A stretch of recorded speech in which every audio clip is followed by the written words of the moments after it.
Balak balabar kawat burinyai, Pamarentah Kabupaten Bandung, milu auk dina pangajian pangwangunan daerah PPD tahap 2 tingkat kota kacamatan, Provinsi Jawa Barat tahun 2022.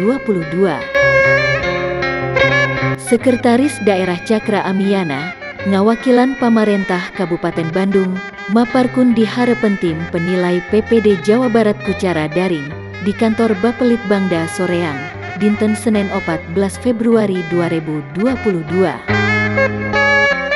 Dina kasempetan eta, Cakra Amiyana ngajelaskan sababaraha program unggulan, ti Bupati Dadang Supriyatna diantarana, mere insentif pikeun guru ngaji, beasiswa pikeun barudak kurang mampu, program tani, bantuan modal bergulir pikeun UMKM, jeung pangwangunan sakola tur rumah sakit anyar. Salian ti eta, Sekda Cakra Amiyana oge, nepikeun sajumlah inovasi palayanan masyarakat.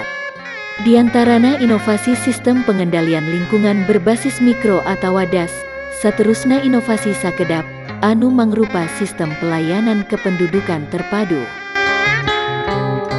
Sementara eta, inovasi sejenanya eta, layanan anu ngagampangkeun masyarakat pikeun nguji kendaraan bermotor, anu dikemas ku sistem kir online bedas. Sakabeh program unggulan jeung sajumlahing inovasi eta, hakikatna mah ngarupakun komitmen Bupati Bandung pikeun karaharjaan masyarakat Kabupaten Bandung.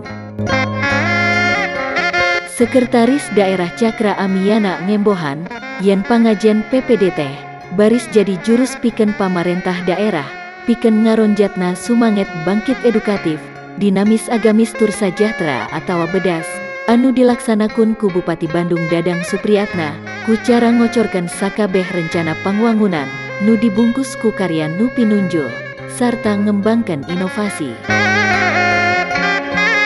Sakitu ti langit soreang Kabupaten Bandung, balabar kawat burinyai nu ngamancanagara, ngabewara.